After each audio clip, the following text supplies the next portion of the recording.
बेटा जावेद, मेरे रो मत अख्तर, रो मत, रोना मत।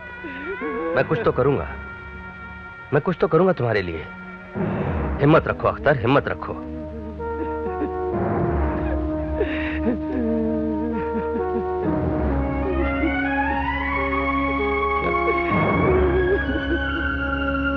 विजय, जस्ट अ मिनट,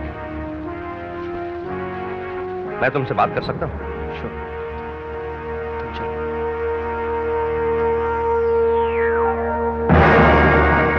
जावेद की फाइल ऊपरी ऑर्डर से बंद कर दी गई है।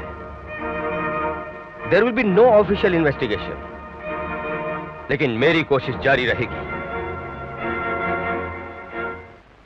इसलिए विजय, मैं चाहता हूं अगर उस रात के बारे में तुम्हें कुछ याद होगा तो मुझे जरूर बता देना, मेरी काफी मदद होगी। ओके?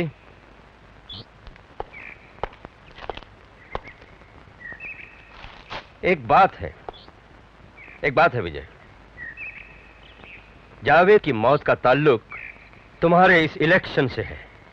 अल्लाहु अकबर, अल्लाहु Akbar.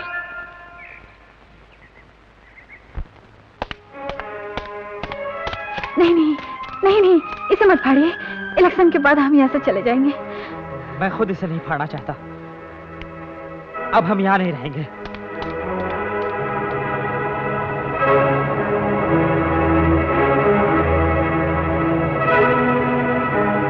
Student welfare director, student welfare director, student welfare director, student welfare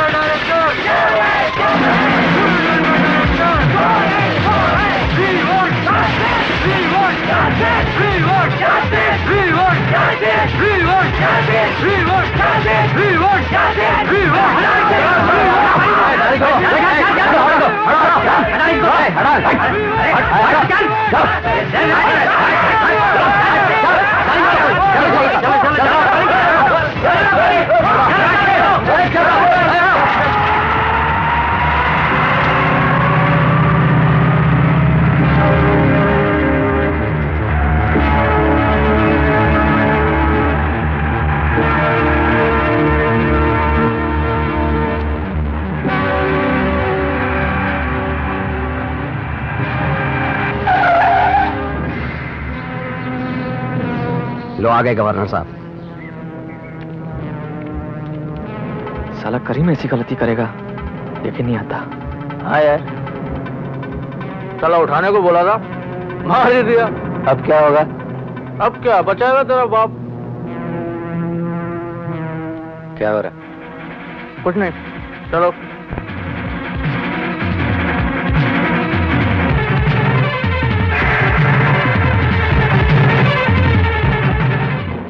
तुम लोग कहाँ गए थे भाई? गुप्ता जी का जरा हाल पूछने गए थे।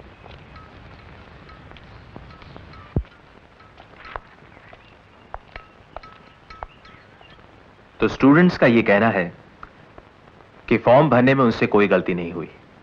तो ये हुआ कैसे? यही तो हमें पता करना है। अगर स्टूडेंट्स का कहना सही है तो गलती हमारे ऑफिस से ही हुई है। ये गलती मैनिपुलेशन भी तो हो सकती है। गुप्ता जी कहां खो गए हैं आप? जी कहीं नहीं। मिस्टर बाटला ये जानना चाहते हैं कि क्या ये नॉमिनेशन फॉर्म आप ही ने एक्सेप्ट किया था? जी जी। क्या शेखर के फॉर्म में गलतियां थी? जी वो कुछ याद आपने कुल मिलाकर कितने फॉर्म्स एक्सेप्ट किए? जी कोई तकरीबन 20। उसमें से कोई भी फॉर्म वीसी साहब ने रिजेक्ट किए थे? नहीं। तो कुल फॉर्म 20 थे और उसमें से एक फॉर्म में गलती थी और वो भी आपको याद नहीं। कहिए गुप्ता जी। जी अगर आप लोग कहें तो मैं रेजिग्नेशन देने के लिए तैयार हूं। बड़े शर्म की बात है गुप्ता जी, आप ऐसी हरकत करेंगे ये हम कभी सोच ही नहीं सकते। आपको मालूम है कि इससे हम पर कितनी कीचड़ उछलेगी? 50 साल से इस माने हुए विद्यालय के नाम पर कालिख पोती जाएगी। You have been disgraceful. साहब गुस्सा होने से कोई फायदा नहीं। और मिस्टर गुप्ता, आपने यह सब किस लिए किया और इसका कारण क्या था, यह सब मैं आपसे पूछूंगा नहीं। लेकिन बात इंस्टीट्यूशन के नाम की है, इसलिए हम आपका रेजिग्नेशन अभी मंजूर नहीं कर सकते। इसके बारे में हम बाद में सोचेंगे। आप जरा बाहर जाकर रुकिए प्लीज।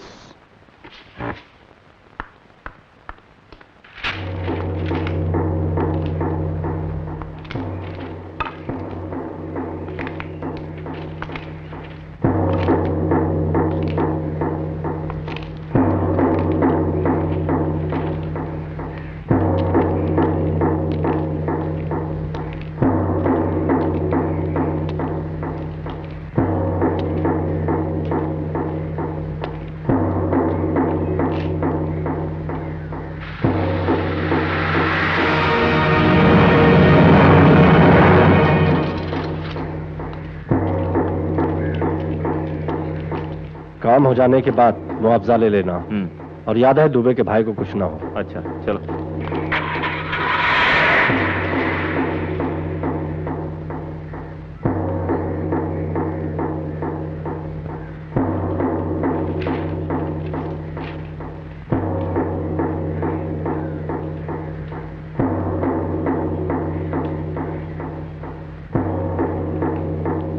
अच्छा मैं अपने बूथ होकर आता हूँ। ओके चल। ओके।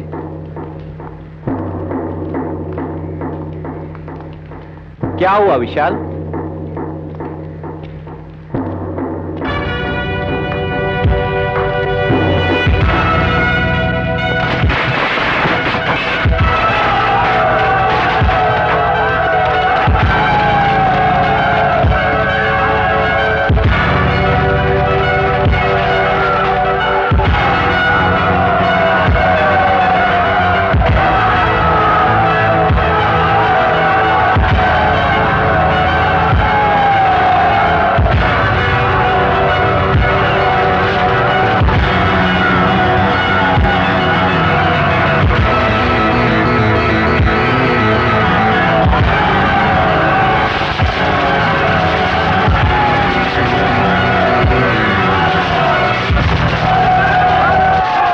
इनकी डिमांड्स को मानने का मतलब है ऐसी हरकतों को बढ़ावा देना। मेरी सेनेट मेंबर से दरख्वास्त है कि किसी भी नतीजे पर पहुंचने से पहले हमें अपने डिसीजन पे फिर से गौर कर लेना चाहिए। इलेक्शंस हो रहे हैं, इलेक्शंस हो रहे हैं, इलेक्शंस हो रहे हैं, खामोश। इलेक्शंस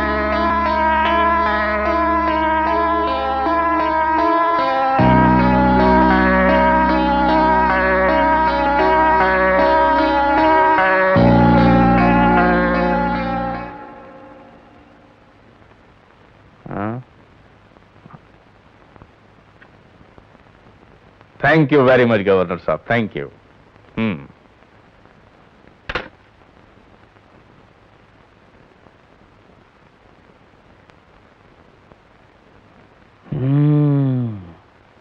क्या चाल चलिए पांडे जी आपने? चाल तो आपने भी खूब चली है दुबे जी। गवर्नर साहब आप पर फिदा है। नहीं नहीं, ऐसी कोई बात नहीं। हमने तो सिर्फ उनकी दुश्मनी का फायदा उठाया। हा? ठाकुर साहब के साथ। पर भाई इंफॉर्मेशन तो हम ही नहीं दी थी आपको, मान गए ना? बिल्कुल बिल्कुल। अब देखें यहाँ पे क्या हो सकता है। ये खेल अभी खत्म नहीं हुआ ना। भैया रामू के लोग आपसे मिलने आए। उनसे कहो बाहर रुके, मैं आता हूँ। हाँ साहब ने बोला है आते हैं, तुम लोग रुको अभी। कब तक आएंगे? यार बोला ना कि आते हैं।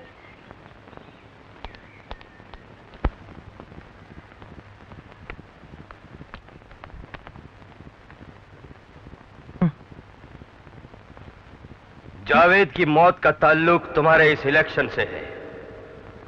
जावेद की मौत का ताल्लुक तुम्हारे इस इलेक्शन से है। जावेद की मौत का ताल्लुक तुम्हारे इस इलेक्शन से है। नहीं भाई विशाल, हमारी पार्टी का तो ये इरादा था कि इलेक्शन ही बॉयकॉट कर दें। इसमें तुम्हारा सपोर्ट तो पक्का समझे ना? अगर ये सच बात है तो बेहद कमजोर बात है, और अगर ये मजाक किया है तो बहुत ही गलत वक्त पर किया है।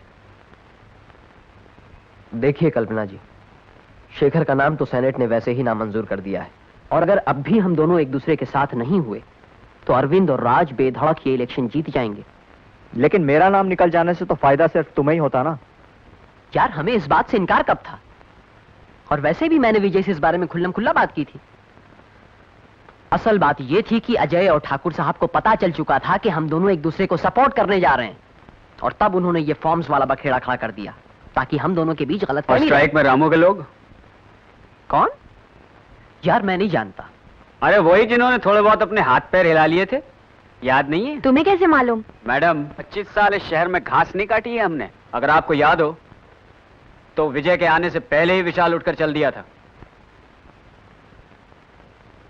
लगता है कि आप लोगों को हम पर कुछ भरोसा नहीं रहा, लेकिन अगर आप लोगों को ऐसा लगे कि कुछ हो सकता है तो कल मैं आप लोगों का इंतजार करूंगा।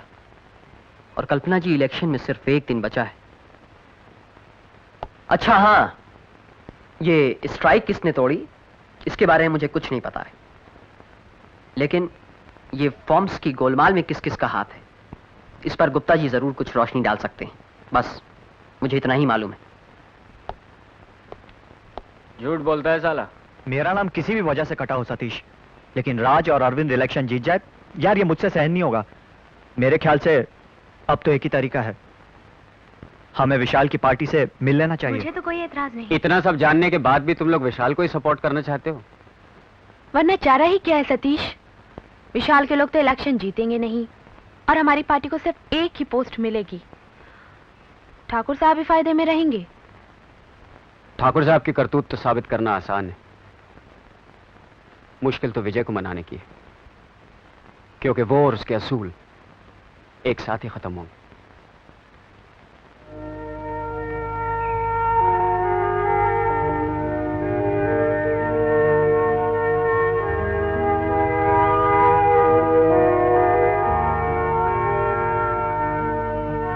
ओए विजय, इसको तो पढ़ाना बहुत मुश्किल लगता है। कोशिश तो करते हैं। अरे यार विजय, तुम कहाँ हो? कहाँ यार? सुबह से तुम्हें तो ढूंढ ढूंढ के। विजय, खुशखबरी है, सतीश गुप्ता से मिला था, उसने सब कुछ उगल दिया, मालूम है तुम्हें? Please leave me alone.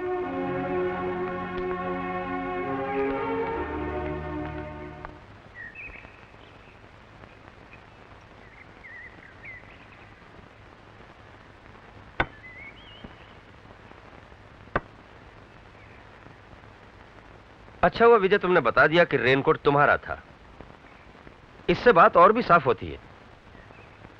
Have it. But I think Vijay you are very lucky. अगर मेरी इंट्यूशन सही है तो वो जावेद नहीं बल्कि तुम्हारे लिए आए। Don't worry, relax. I am sorry. Ravan, ये चाय लेके जाओ और दूसरी चाय लेकर आओ। नहीं प्लीज, मैं चलता हूं। जैसी तुम्हारी मर्जी, पर ध्यान रहे इस हादसे में काफी ऊंचे लोगों का हाथ है, निगाह ठाकुर साहब तक भी जा सकती है।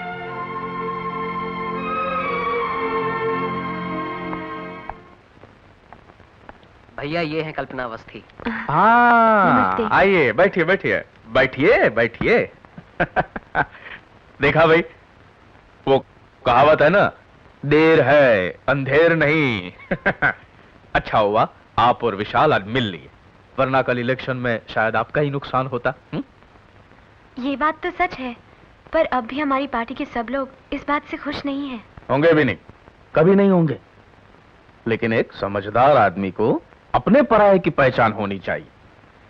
देखो भाई, हम तो एक बात मानते हैं कि जिस आदमी के पास उसूल नहीं है वो आदमी आदमी ही नहीं है। और फिर हमारी पार्टी ने तो दोस्ती का हाथ बढ़ाया था, विजय के उसूलों से थोड़ी टकरा रहे थे। और जब मंजिल एक है तो फिर अलग अलग रास्ते पे चलने का क्या फायदा। हमारी भी लड़ाई इस माहौल की गंदगी से है कल्पना जी, और यहां पर उसके रिप्रेजेंटेटिव ठाकुर साहब हैं। रामानंद जी, भाई गाड़ी निकालिए, भैया के जाने का वक्त हो गया है। ढेर हो रही है। मैं चलता हूं, आप इलेक्शन की तैयारी शुरू करो। बैठे बैठे बैठे बैठे बैठिए। ओके। अच्छा तो ये बताओ कल्पना कि तुम्हारी तरफ से हम कितने कॉलेजेस पे यकीन कर सकते हैं? हमारे पास से करीब 15 कॉलेजेस का सपोर्ट निकल गया है। वो मेरे डिसीजन से सहमत नहीं है और अब हमें वोट नहीं देंगे। कहीं ऐसा ना हो कि उनके वोट हमारे खिलाफ चले जाएं। उसके चांसेस कम हैं। मैं विजय से उस बारे में बात कर लूंगी। फिर भी हमारी मुसीबतें कम नहीं होती, क्योंकि हम दोनों के बीच कुल मिलाकर 25 या 26 कॉलेजेस का पक्का सपोर्ट रह जाता है, जबकि अजय के पास तो वैसे ही 25 कॉलेज का सपोर्ट है। और रहे शहर से बाहर के कॉलेजेस के रिप्रेजेंटेटिव्स, तो वो तो अजय को ही सपोर्ट करेंगे। तुम बात करके तो देखो, उन कैंडिडेट्स को हम अपनी तरफ भी ले सकते हैं। अरे उनसे तो मिलना ही बहुत मुश्किल है, क्योंकि अजय अपनी गुंडागर्दी में माहिर है और वो हमें उनकी हवा भी नहीं लगने देगा।